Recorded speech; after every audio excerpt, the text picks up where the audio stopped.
Is the hopefully the highlight for many of you of this evening. We have brought in an expert, Phil Dixon. His thing that he really spends a lot of time at, traveling around the country. Phil had told me that he's traveled to more than 200 sites just this last year. One of his things is the Kansas City Monarchs, but Phil, being as deep in knowledge as he is in African American ball in this country and its history, I asked him to dig a little deeper and give us a look into the 1800s and a peek at the fact that it wasn't Jackie Robinson that broke the barrier. He did it publicly, but a lot of things happened long before that time. And Phil has brought some of the different books that he's published. Please feel free to go back there and look. He'll mention to you, he has a new one about the Dean brothers. How many of you guys know about Dizzy Dean and his time in ball?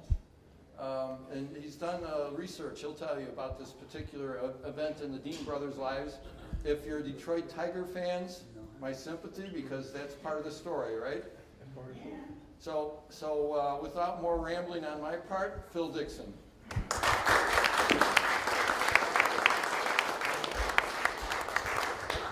All right. I don't know if this is really working. No, it's for the camera. Oh, it's okay. It's for the camera. All right. So they can hear me good on the camera. I have to hold two mics.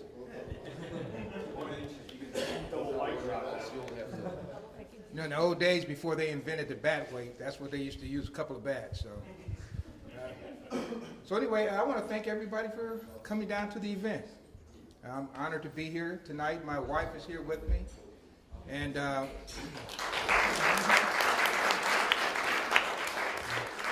this year we'll be married 35 years, so she's been around for all of this baseball I've been talking about for a long time. So I'm trying to speak up since this is going straight to there, so I'll make sure everybody can hear me. Let's see. Probably just to give you a little bit about myself, I formerly worked in the public relations office for the Kansas City Royals. I'm a co-founder of the Negro Leagues Baseball Museum in Kansas City. Written 9 books. Number 10 is coming up with the Dizzy Dean barnstorming book I mentioned a little bit in my slide. In addition to that, I started off as a kid collecting baseball cards, and that's where it all started. So I was quite a collector, and by the time I was 19 years old, I had over 100,000 baseball cards. So I was really a serious collector, and back then you couldn't buy the cards in a whole set.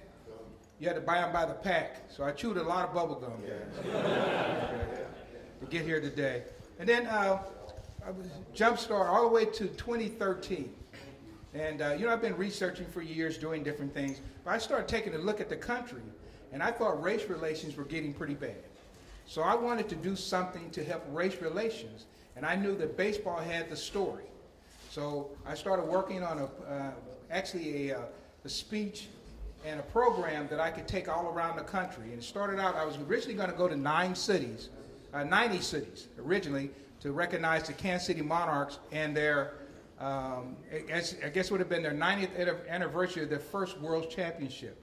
And that would have been in 2014. Well, to make a long story short, it took me from 2014 to 2018 to do 200 different cities. And some of those cities, actually I ended up doing about 250 cities, but if I went to the city, I only counted it once. So I went to St. Louis a bunch of times, Omaha, Topeka, their favorite town over there. Went to a lot of places, but that's how they got started. So that's kind of why I'm here today. And I have a unique presentation. Since I thought race relations were getting pretty bad, I take on political issues, and I kind of blended them in there. So you'll hear some things, you say, oh, that's political. And that's okay, because I feel like we need to be talking about some of these things, and baseball gives us an opportunity to do that. Also, when I first started in baseball, when I worked with Kansas City Royals, whenever I went out to speak to an organization, I would try to start off with something that was a little bit humorous. So I'm going to do the same thing tonight. And I remember a time about 1988, at the Royal Stadium, ticket prices had went up by $1 in all locations. and people were really upset. And so when I would go out, I would tell people I've got some good news and some bad news. And then I'd give them the bad news about the ticket prices going up, reserved seats, upper deck, general admission, even the parking that went up by $1, and they were pretty upset. And I'd give them, and that would be the bad news. Then I would give them the good news. The good news is that hot dogs are still $7 each. We're going to jump right into it. And this is just a little to touch on some of the things I've done. That's me right there taking pictures with my baseball cards. So when you start taking pictures with your baseball cards, you know you love them because you're taking pictures with them. I will say I had a little more hair back then, guys. And then the one in the middle, I'm with a gentleman, I'm a little bit older, probably in my 30s then, with a ball player by the name of James Cool Papa Bell, if anybody's from St. Louis. They said he was the fastest baseball player that ever lived. And Satchel Paige used to say he was so fast he could turn the lights off and get into the bed before the room got dark. And that's James Cool Papa Bell. And then as I played baseball all my life, my favorite baseball player was a guy by the name of Dick Allen. And if maybe you follow baseball, you might remember Dick Allen. He was originally called Richie Allen. And so he was my favorite baseball player growing up. And I got a chance to meet him this fall.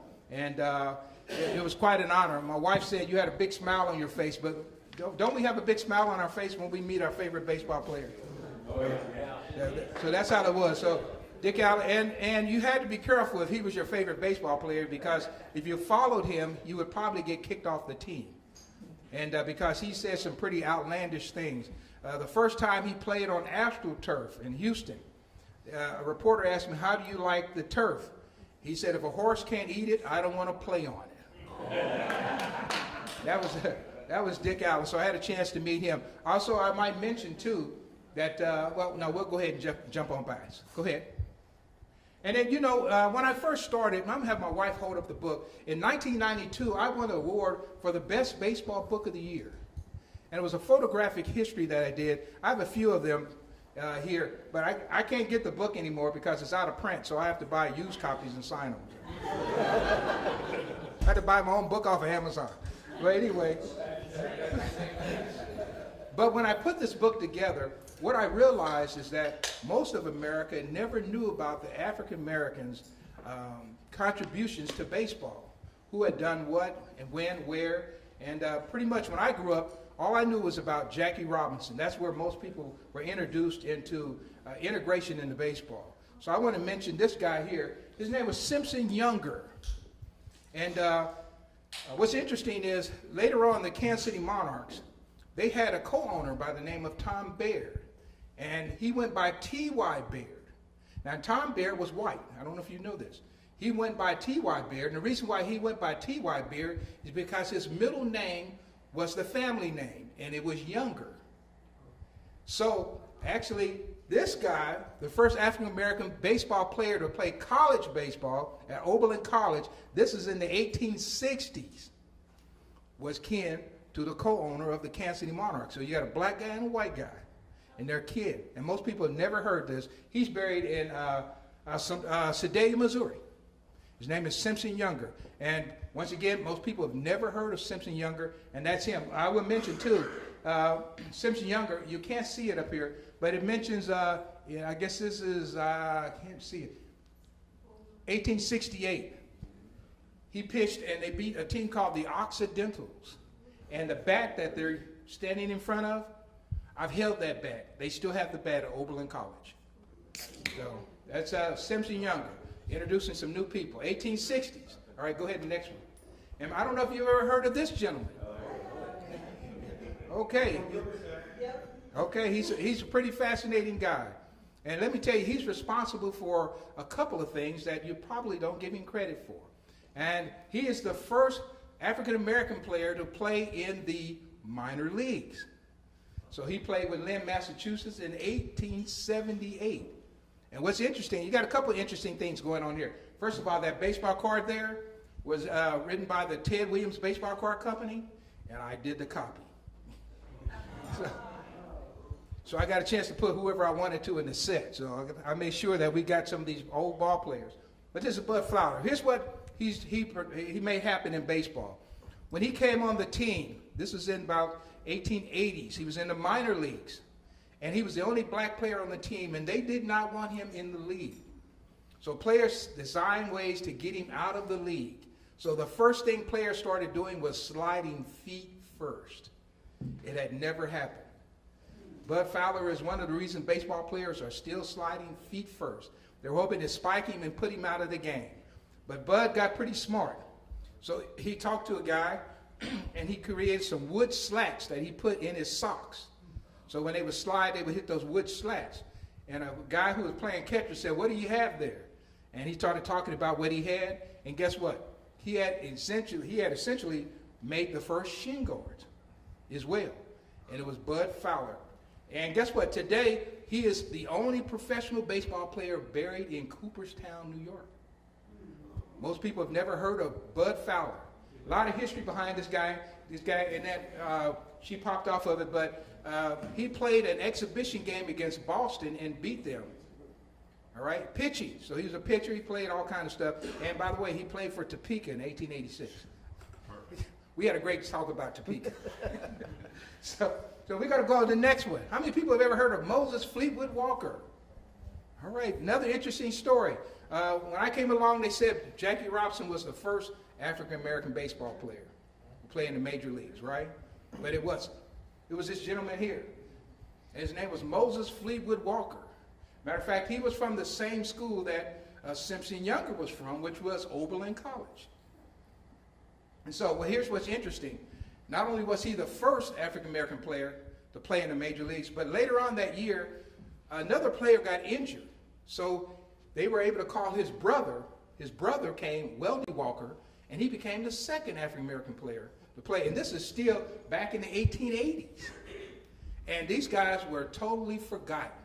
Nobody was talking about them. But if you go to Ohio, where he comes from, Mount Pleasant, they have a big monument. And I spoke at a school there in Ohio, and I said, does anybody know who Moses Fleetwood Walker was? And it's the only place where teenage kids know who Moses Fleetwood Walker is, in Ohio. So this is what Moses Fleetwood Walker. How many people have ever heard of it? Hopefully we can change a little bit of the baseball that we've heard and kind of enlarge our view. Okay, we go to the next slide. And then actually, this is the first African-American baseball team professional. So they had teams as early as actually 1850s. But they were playing, they played around areas, especially in the New York area, around Philadelphia. They're great teams. But this is one of the first teams. And now this team is pretty interesting because they played a lot of major league teams and they won. And this is the Cuban Giants. Interesting thing about Cuban Giants, there were no Cubans on the team. But America would be more accepting of black men being Cubans than they were being African American. So they figured that out, and they called themselves Cubans, and they would come out and they speak a little gibberish to make fans think they were talking in Spanish. And so that was a Cuban. And it's 1885. Also, there was a team in St. Louis that was prior to this in 1883 called the Browns, who I think was the first African American baseball team professional. But they don't often get the coverage. But I've written several books and mentioned that in those books, right? And verified it. Go to the next slide. Now here's what's interesting. The Cuban Giants beat a lot of major league teams. But when you get to 1887 and 1888, a new thing comes into the baseball world. It's called tobacco cards. And guess what? They never featured black players on these cards. And this is how baseball is, the word about baseball, the news about baseball is getting spread. So also, a lot of people didn't see that many photographs. There would be woodcuts and that kind of thing. So the only way that they would see a lot of these baseball players through baseball cards. But no African American appeared on baseball cards. There were some in Cuba, right? But in America until 1947. That changed the way everybody was thinking, because they didn't know who these guys were any longer. So even though they had played on an equal level up to that time, it was totally forgotten once baseball cards come out. And I love baseball cards, so I try to follow all the history. And that's one thing that I've been able to identify is when it stopped. So I call that tobacco cards and the end of baseball equality. And it doesn't pick up again until much later. However, there were people who were making differences all along the way that I'm going to let you know about today. So we go to the next one. How about this one? His name was J.L. Wilkinson of the Kansas City Monarchs. But long before the Monarchs were started in 1920, he had already started a team called the Bloomer Girls, his first venture into professional baseball. So he had girls playing baseball right along with the men because he believed in gender equality. And so he had girls playing, and he had about 3 guys who dressed up like girls and did the pitching. Now, don't ask me where they went to use the restroom. If you hold your questions, I'll get them in the end. Was one of them Smokey Joe Wood? Not with the Bloomer Girls on this one. Oh, okay. Yeah, but Smokey Joe Wood was out of Kansas. And he pretty much was starting in Iowa, right? He was originally from Algona, Iowa, and he was starting in Iowa. So this was his Bloomer Girls team. But in 1910, he came up with another concept. He believed that all nationalities should be playing together. And prior to 1910, you know, if you know the major leagues and the minor leagues, that wasn't happening at that particular time. There were sprinkles of African American players in the minor leagues in the 1880s, but by 1899, they were all gone. So J.L. Wilkinson wanted to resurrect that. So there he goes. He puts a team together called the All Nations. He goes out to get the best players he can get from various nationalities. Matter of fact, he got John Donaldson. John Donaldson out of Glasgow, Missouri. John Donaldson, a famous pitcher, a lefty, who struck out over 5,000 men in his career. John Donaldson.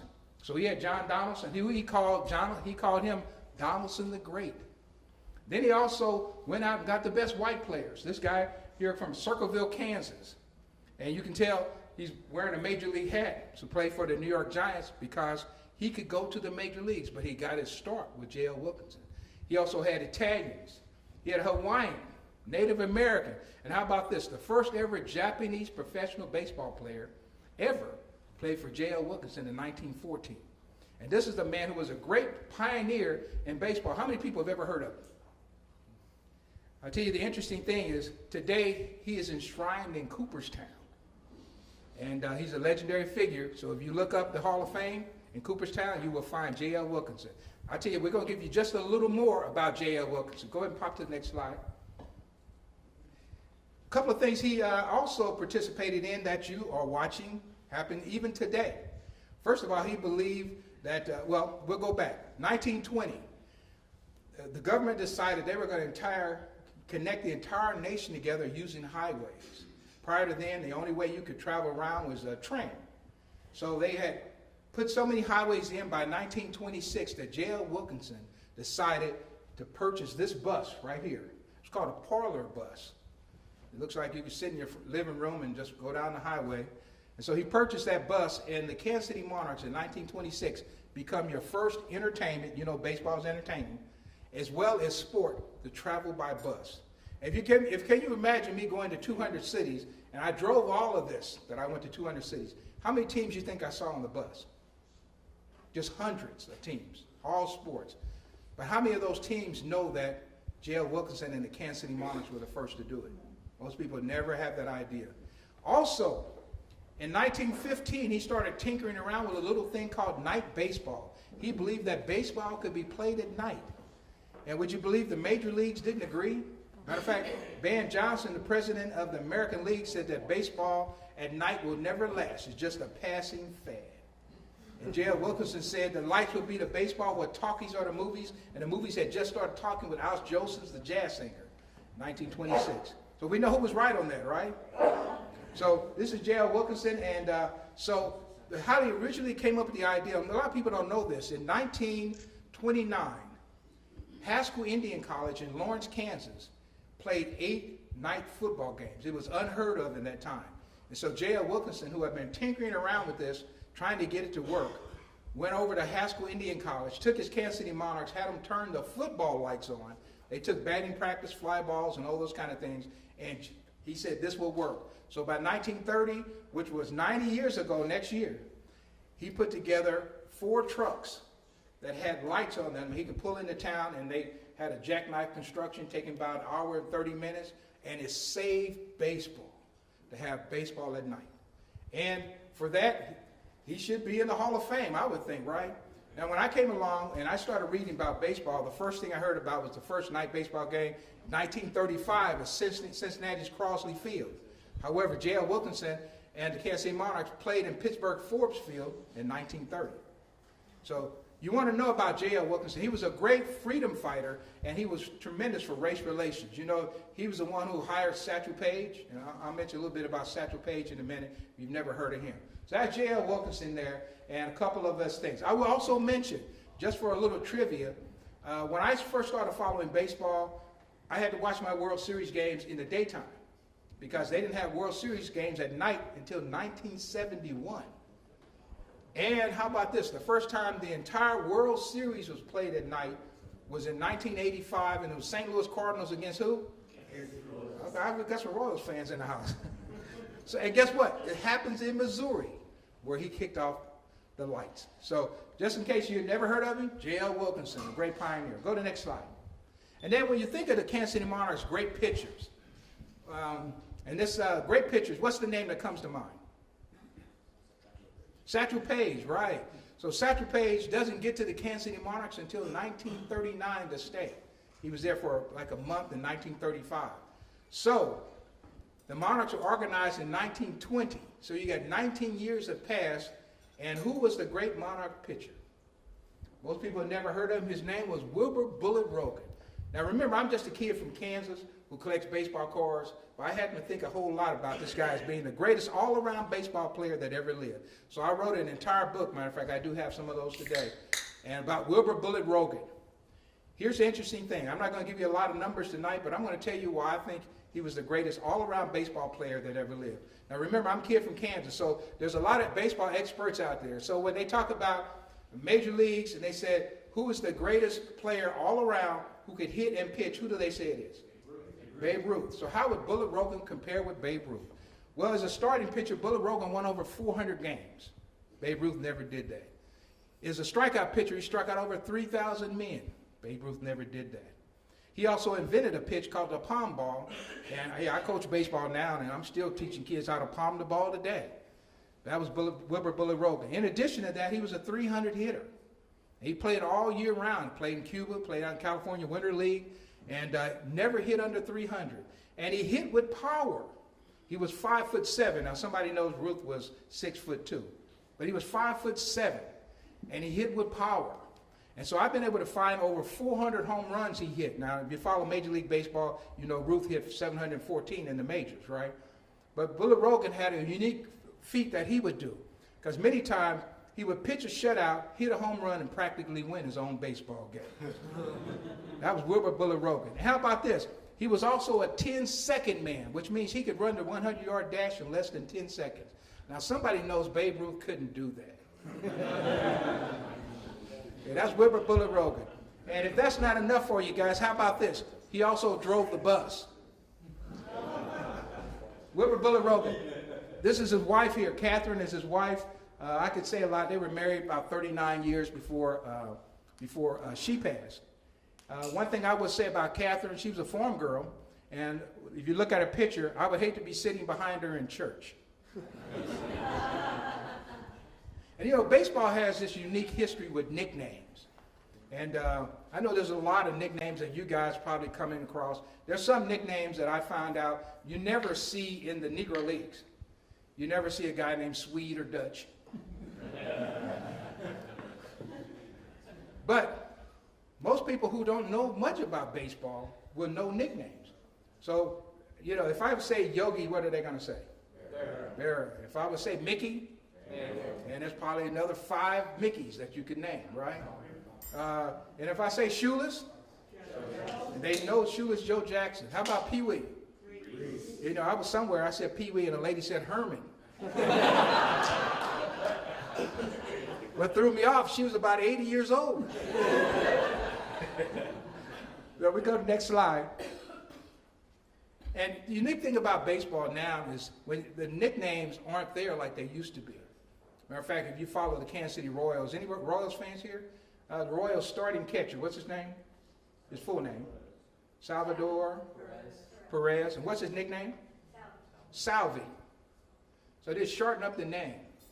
Then the old days, they didn't do that. They get a couple of old guys on the bench, usually veteran players, and they watch the young guys come in. So they know where you came from. They watch how you dressed. They watch you eat. They watch you walk. They watch you sleep. And that's how you got your nickname. They watch you on the field, off the field. So, for instance, I got a couple of guys here. I'm going to just mention the one on the end. When he first came out to try out for baseball, he was playing down in Montgomery. And so he's going to be an outfielder. So a couple of old guys watched him try out for the team. And one of the old guys says to the other guy, he said, "Look at that guy running with his chest out." And the other guy said, "Yeah, he looks like a turkey." And the guy said, "Hey, that's a good name." And they called him Turkey Stearns. And today he's in the Major League Baseball Hall of Fame is Norman Turkey Stearns, because that's the way they used to give nicknames. And when I came along, and the first team I started following was the Kansas City Athletics. I didn't know much about baseball, but I knew they had a pitcher by the name of Catfish Hunter and Blue Moon Odom and Camping Campaneris. You know, I didn't know anybody named Blue Moon or Catfish except baseball players, and that hemmed me in. And so this art of lost nicknames needs to come back, because it would get a lot of kids interested in baseball. Go to the next slide. Then people would ask me, did the Kansas City Monarchs ever play against Babe Ruth? And you know, Babe Ruth was a great freedom fighter as far as getting black players acclimated into baseball. A lot of people don't know that. Babe Ruth.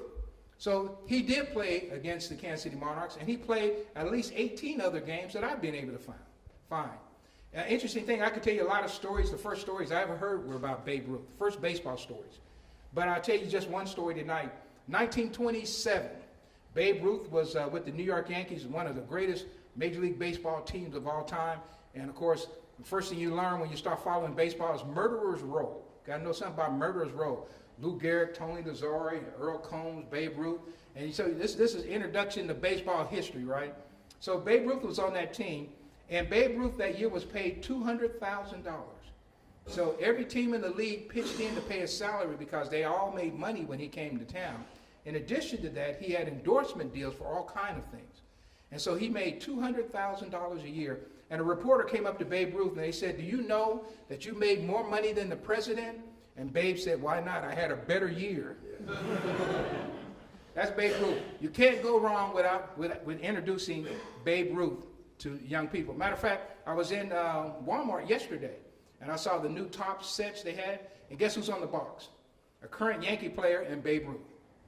All right? So he's still popular today. This happens to be the advertisement for the Kansas City Monarchs night baseball. There's their truck, and this is some advertising just talking about night baseball. And coming up on the 90th anniversary, and also 2020 will be the 100th anniversary of the Negro Leagues. So you'll be hearing a lot about the Negro Leagues coming next year as well. Go to the next slide. And then once the night baseball kind of caught on, the Kansas City Monarchs out there traveling around, they needed new gimmicks to get people to the ballpark. Because in those days, they didn't get concessions or parking or anything like that. So what you got was the gate. So they had to come up with new ways. So they decided to partner with some people who were already celebrities.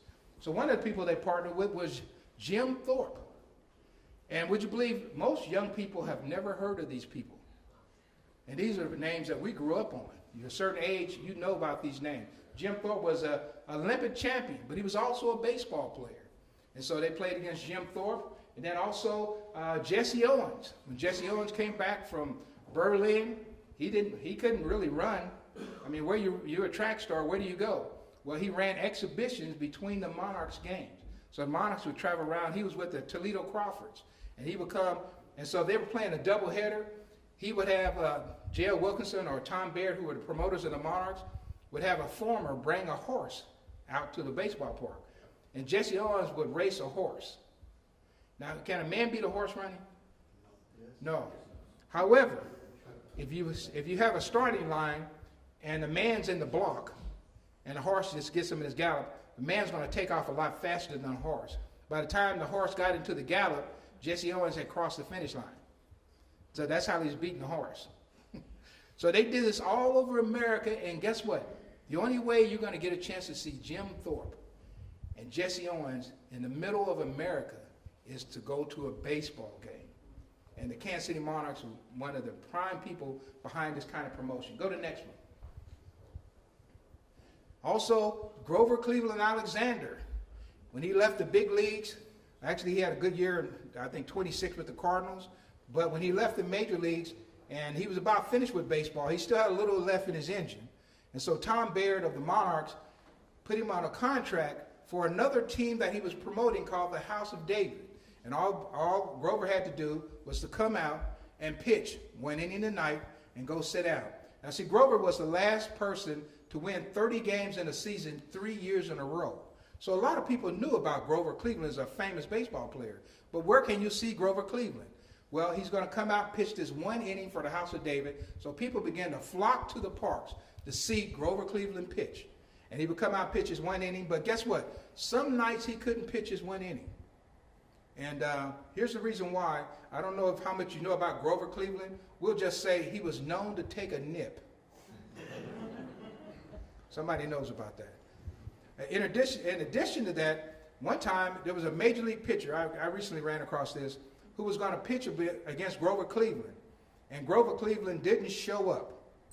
And so the guy said, well, since he's not here, I'll pitch for both teams. And so he pitched for both teams and beat himself that night 2-1. Grover Cleveland Alexander. Also, they had the greatest female athlete of all time. How many people have ever heard of Babe Dickerson? Babe Dickerson. And Babe Dickerson died in 1956, so it's going on 63 years. And so the average young girl has never heard of Babe Dickerson. Sometimes when I go places, you know, a lot of young kids are interested in wrestling, so I'll tell them that she married a wrestler. His name was Zaharias. That was her husband. He was a professional wrestler, so I try to hem him in, guys. But anyway, they had her pitching. Now, she was an Olympic star as well. And she was also, actually, she's in a Golf Hall of Fame as a golfer. She was a great pool player. She could run. And so this is Babe Dickerson. And when she played baseball, she was famous for her spitball. And Burley Grimes saw her throwing her spitball. And if you know anything about baseball, Burley Grimes was the last person who could legally throw the spitball in the major leagues. And he saw her spitball, and he said, her spitball is way better than mine.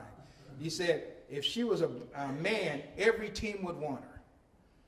But today, most people don't know who Babe Dickerson was.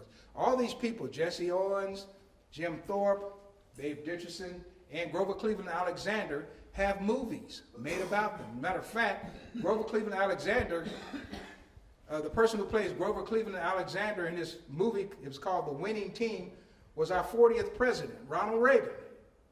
So if you want to see Ronald Reagan in action in a baseball movie, there you go. Did they show him drinking? Huh? Did they show him drinking? They show him drinking, but they said that he got injured in the war. It was clean baseball when I grew up. If you hold, In the beginning of that movie, huh? he had a catcher's mitt nailed to the side of a barn, and he just threw it in the pocket continually. He was a great pitcher out of Elba, Nebraska. So, and then most people have never seen the House of David. And I know some people in here, or they work from Benton Harbor. You know, I go around, I talk about the House of David all the time. Tom Baird promoted the House of David. Also a guy named Ray Eldon out of Muscatine, Iowa, right? And he had the House of David that operated in the East. And so one of their great players there, Doc Talley, in the beginning, in the middle there, was a great home run hitter. Probably should be in the Major League Hall of Fame. Hit over 600 home runs. And people wonder about their long hair, and they based it on this scripture here. And this is why they had the long hair. And a lot of times I'm talking to young people, I had to let them know these aren't hippies from the 1960s. This is really a baseball team, and an outstanding baseball team. Matter of fact, this team, the House of David, played more games against the Monarchs than any other white team. And most people don't know that. And the House of David the Monarchs continued to play them well into the 1950s. Started in the 30s and into the 1950s. Now, most people are not maybe familiar with the House of David, but you might be familiar with a couple of things they did. They don't often get credit for it, but how about this? They invented the waffle cone. So they don't often get credit for that. But how about this? So next time you get a waffle cone, make sure there's no hair in it. In addition, they also invented the automatic pin stacker for bowling. Prior to the House of David doing that, that was a teenager's job to go down to the bowling alley and stack pins. But the House of David changed that, and they have the automatic pin stacker today. But most people don't even think about the House of David. And once you join their community, there's some great things online about the House of David. They practice celibacy. Even if you came to the community with a wife, they practice celibacy. And so I think there's about one member left today. And he passed away. So anyway. If they practice celibacy, how come there's so many people in Benton Harbor area that claim to be offspring or I don't know the answer to that one. That's an excellent question, though. We have to talk about that one. And then the previous slide, though, that cabin there is still up today. Oh, that's fantastic. All right. Yeah. You learn a little bit all the time. Okay, and then we're going to go to the next one. And, of course, Jackie Robinson. You've heard about Jackie Robinson, right? I think we all kind of grew up on Jackie Robinson one way or another, Jackie Robinson. But, you know, how many people saw the movie 42? You know, one part they left out of the movie is that Jackie Robinson was stolen from the Kansas City Monarchs. They don't put that in the movie. But Tom Baird, who was co-owner of the Monarchs, always liked to let people know he was stolen, that they got no money for Jackie Robinson. So he has one little saying. He used to say, Ricky's acquisition of Negro ball players reminds me of a fellow who found a rope, and when he got home, there was a horse on the end of it. That was one way of explaining. The interesting thing about this was J.L. Wilkinson and Tom Baird were two white owners of the all-black Kansas City Monarchs. So when Jackie Robinson was stolen, they couldn't actually try to get him back, because then they would have said, these white owners are trying to stop the black players from integrating the major leagues. They had him in a pretty tough spot. So they decided to give Jackie their blessing. Then they went back and made sure everybody was on a really solid contract so they couldn't be stolen. Then they proceeded to send 17 guys to the big leagues. Ernie Banks, Elston Howard, Satchel Paige, all went from the Kansas City Monarchs to the major leagues. How many of you think went to the Brooklyn Dodgers? 0. That was the Kansas City Monarchs boycott against the Brooklyn Dodgers. And no one talks about that, but it's a true story. And so when you think of the first modern day black player in major leagues, we know about Jackie Robinson, right? And he was in the National League. He came there by himself. And then who was in the American League? Larry Doby. That's correct. And how about this? Who was the third? Don Newcomb? No, Don Newcomb was a little bit later. Anybody want to take another guess? He just passed here recently. Frank Robinson. Oh, Frank Robinson was real late. He's late. But that's a good guess. Good guess. Joe Black? No, not Joe Black. He was a little bit later as well. I don't know if I can give you any better hints there. It's Hank Thompson, Willard Brown, two Monarchs who went together. They went together to the last place St. Louis Browns. Interesting thing, I talked to Willard Brown, which is the player on that side. Willard Brown said that when he was signed, Tom Baird said, all you need to do, because you're going to a major league team, is actually take your glove and your shoes. They're a major league team. They'll have everything you need. So Willard Brown goes to the major leagues with Hank Thompson, and when you have your buddy there, you know you can talk when you got your buddy around, right? So Willard Brown goes to batting practice, and he looks and can't find a bat. So he asked the equipment manager, where are your bats? He said, well, they're all right here. He said, well, what kind of bat do you use? Willard Brown said, I use a 40-ounce bat. He said, well, we never bought one that heavy. And then Willard Brown went and sat next to Hank Thompson. He said, no wonder they're in last place. But he did use the 34-ounce bat that he was able to get, the largest one they had. And he went out on August 13, 1947. It wasn't Larry Doby, it was Willard Brown, who became the first African-American player to hit a home run in the American League. And when he got home plate, he picked up the bat, and a player came running out of the Browns dugout named Heath. And he said, did you use my bat to hit that home run? And he said, yes. And Heath took the bat from him and went to the dugout, and, you know, they had the concrete walls, and he smashed it on the wall till it broke. And Willard Brown went and sat next to Hank Thompson. He said, can you imagine? These are going to be our teammates.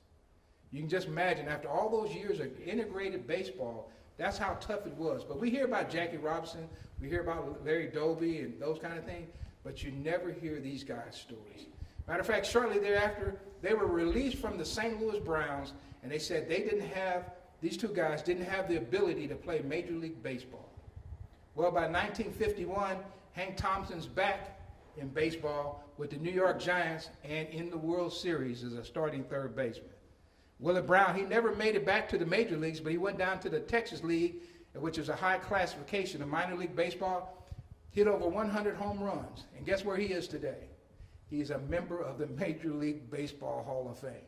But they couldn't last with the last place St. Louis Browns. So those are two guys rarely talked about. And then, you know, when I go places, one of the things that I notice, a lot of young people, they can't talk baseball. You know, I grew up listening to baseball. Actually, the first year I started following baseball, I was following the athletics. They had 13 games on TV. And then you had to wait for Saturday to get the game of the week. And I got tired of watching the Yankees and the Dodgers. And so this is how I got my baseball, right? The rest of the time I'm listening on the radio. And so when I go places, sometimes I have to take a young person out and I'll give them a little baseball quiz, that kind of thing. And what I usually do is I have the young person up, and then the old people in the audience are the experts. And so if the kid can't answer the question, then I'll go to my expert panel, which are people like yourself who know all these answers. But here's the thing, if you ask some of these questions, these kids have no idea. But they watch baseball. I've had kids who play baseball and couldn't name 3 on there, but they're playing baseball. And so it's a lost art of talking baseball that we need to get back to. So find yourself some young people and you start talking baseball and you'll find out they need you more than you know. And so the things you're doing here and talking about baseball, is it originating? Keep it going, because the young people, they don't know about baseball that started last week. But you have the answer. You are the key to making baseball a lasting legacy in America. And keeping it is our great national pastime. You are the key. So there's just a few that we had. I guess you took it off. People, a lot of times people ask me, what is a cup of coffee? You ever get that one? Anybody know? Anybody don't know what a cup of coffee is? Short stint. Yeah, short stint in baseball. That throws people all the time. You know, so, okay. And then even terms like caught napping. I have kids who watch baseball, they don't know where the bullpen is. I used to ask them, what happens in the bullpen? They have no idea. But they're watching baseball, but they're not hearing baseball. That's the difference. Go to the next one. Now, I'm almost finished now, but before I leave, I can hardly finish any program without talking about these two people, because they integrated baseball in ways that you cannot imagine in breaking down barriers of race relation. One of them is Dizzy Dean. And usually when people talk about Dizzy Dean, they talk about Dizzy Dean as being the bragger. And he could brag. Matter of fact, he bragged so much that when his brother joined the team in 1934, his nickname was Daffy Dean. So he had Dizzy and Daffy Dean. They came out of Arkansas. And so when they joined the team, they went into Branch Rickey, who was the general manager of the Cardinals at that time. And they said, we're going to win 40 games this year. My brother's going to win 20, and I'm going to win 20. And Branch Rickey just kind of laughed at him because it never happened before, 2 brothers winning 20 games each. Well, by the end of the season, they had won 49 games. And then in those days, they didn't have all these elaborate playoffs and stuff like that. So you go straight to the World Series if you win your league. So they went to the World Series, and the brothers won all 4 games in a 7-games World Series. So they won over 50 games, 2 brothers. So they were national celebrities. And they could have gone home. They had good money coming from the World Series, but Dizzy decided that he was going to go out and barnstorm in 14 games against African-American teams. He played 6 games against Kansas City Monarchs, 2 were starting in Oklahoma City, and he ended up in Pittsburgh. And then he played New York Black Yankees, he played the Pittsburgh Crawfords, and played the Philadelphia Stars. So he played all these teams. And at the end of this whole barnstorming season, they asked Dizzy Dean and said, who's the greatest pitcher you've ever seen? And they just knew Dizzy was going to start talking about himself like he always did. But he said, you know, the greatest pitcher I've ever seen is a colored boy named Satchel Paige. He said, if you could get him and me on the same team, we could win the pennant by the 4th of July and go fishing till the World Series starts. That was Dizzy Dean. And Dizzy Dean used to say, my fastball, and that's after he had won 30 games, he said, looks like a change of pace next to his. But, and players weren't that honest. But Dizzy Dean was a person who was just outspoken. He said what he wanted. In addition to that, he was talking about Satchel Paige. And here's the thing. Most people know about Satchel Paige, right? And I used to try to get young people connected to Satchel Paige. So I'll tell them things like, Satchel Paige is like the LeBron James of the Negro Leagues. He was so famous, he didn't have to ride on the bus. He had 2 Cadillacs, had a pink one and a black one. And he would drive his Cadillac, and he was notorious for being late. Never could get to the game on time. And so I guess maybe one day he was driving his pink Cadillac. You know, when I say the pink Cadillac, sometimes people laugh, right? Guy with a pink Cadillac. And you know, Elvis Presley had one of them pink Cadillacs too. And guess what? Guys don't want them now because of Mary Kay. They don't want that pink Cadillac. It's lost all its luster now. But anyway, Satchel Paige going through town, gets pulled over by the local policeman for speeding. He's right by the courthouse. He said, well, it's daytime. You can go in and talk to the judge, pay your fine, be on your way. Satchel said, let's go. So he goes in, and the judge looks over the case. He said, it's going to cost $25 for speeding through our county. And Satchel said, Your Honor, I'm going to give you $50. And the judge said, what is this for? He said, well, I'm coming back through here this evening. That's Satchel Paige. And there's a lot of great stories on Satchel Paige, Dizzy Dean, and all those people. And matter of fact, you go to the next slide. My next book, this is the cover of it, comes out August 14th with Roman and Littlefield. And I'm writing about that tour that you just heard of. And I'm writing, what's interesting, I actually kind of worked on this about, I'm going to say maybe it was about 1998. And I couldn't get anyone interested in it because I was showing how the media was giving fake news. No. Well, in our current environment, I pitched it again and they took it. So that's why the race, it was a race media and America's national pastime is really, they have shaped the way that we think about baseball through what we read. And the kid who comes along reading baseball cards, I learned a lot from that. I will say this, and I'm going to go ahead and wrap her up. But for me, my parents weren't interested in baseball at all. So I really got it honestly. I just really loved the game. And so when I was sitting in my room, I'm collecting baseball cards, and 2 things I learned. First of all, I'm seeing all these Spanish names. So I'm looking at Jesus Alou, because nobody's explaining it. Then I turn on the game of the week, and I'm looking and say, wait a minute. He said, Jesus Alou. Oh, so Jesus must be Jesus in Spanish. So that's how I figured it out, watching the baseball game. Now, another thing I figured out, when I watched TV, you watch a Lucy show, right? Ricky Ricardo, he was from where? Cuba. I thought all Cubans were white. Until I started looking on the back of baseball cards. And I'm looking at, Tony Oliva. Now, actually, Roberto Clemente from Puerto Rico. I'm looking at all these ball players, and I'm saying, they must have black people in Cuba and Puerto Rico. And guys, there was nobody there to explain this to me, but just baseball cards. That shows you how powerful they can be. And for me, not only did I learn, you see, I can just blurt out facts because you can tell I spent a lot of time on these backs of these baseball cards. I did make one mistake though. I was probably about the 5th or 6th grade, and I had a lot of baseball cards. These were like 1967 tops, 68 tops. And I wanted to lay in my bed and listen to the radio and look on the wall to see the baseball players. So I got some glue.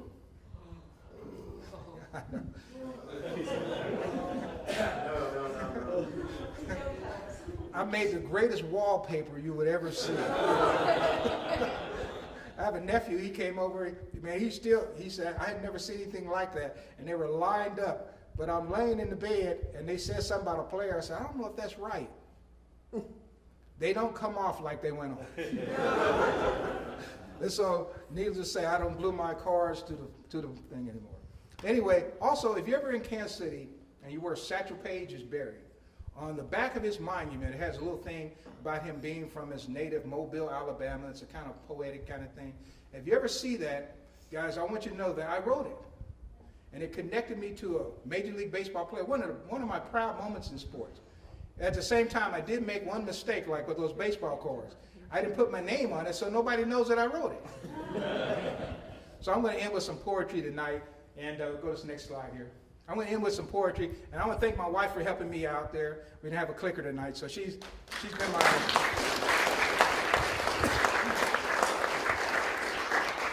designated clicker. And so we're going to go ahead and end, and just thank you, and guys, keep doing what you're doing. It's fantastic, and I want to thank you for inviting me here. You know, I went on my 200 city tour, but I never made Branson, so maybe it's 201 now. So anyway, we're going to go ahead and end with something here, and it's called The Stars That Did Not Shine. And it goes something like this. I'm going to use some of the names from tonight's program. My name is Wilbur Bullet Rogan. My name is Leroy Satchel Paige, but my age is way beyond. I spend my prime in baseball shoes, but my sporting days are gone. Now I'm just one more forgotten face among the black-faced teams, an old dark horse that came to course they called the Negro Leagues. Now I worked the fields in Tennessee, but I dreamed of better days. So I left the plow, the picking bag, to join the homestead grays. And all summer long we played the states, then headed south for fall. Through rain and dust we rode the bus so we could play baseball. And we played for love, and we played for pride, and we seldom made much more. The bread, the beans, the hotel bucks, the roads where crowds don't roar. The all-night rides, the seaside came with the life I chose. Well, we made do and we came through, because darn it, we were pros. And we played in the shadow of the Babe, Lou Gehrig, and the rest, then stood behind that big league fence while they were called the best. But we played them well and we gave them hell with every hidden pitch, then stayed behind that color line and watched those boys get rich. But did they see Josh Gibson swing or Satchel throw his stuff? Or can you imagine how bad it feels when your best is not good enough? When clouds roll in across the sky to hide the brightest moon, it's then you'll find some stars don't shine, some folks were born too soon. So God bless you, Jackie Robinson, Willie Mays, and all. You wore our numbers on your backs when you played big league ball. And every time you hit one out, slid or laid one down, you carried us from that old bus to the halls of Cooperstown. Now, my name is Norman Turkey Stearns. My name is John Buck O'Neill. But you might not remember that. I'm just one more along the score who played with ball and bat. But everyone, when you seek out heroes and you praise these great past times, remember those old brown-faced pros, the stars that did not shine. Thank you.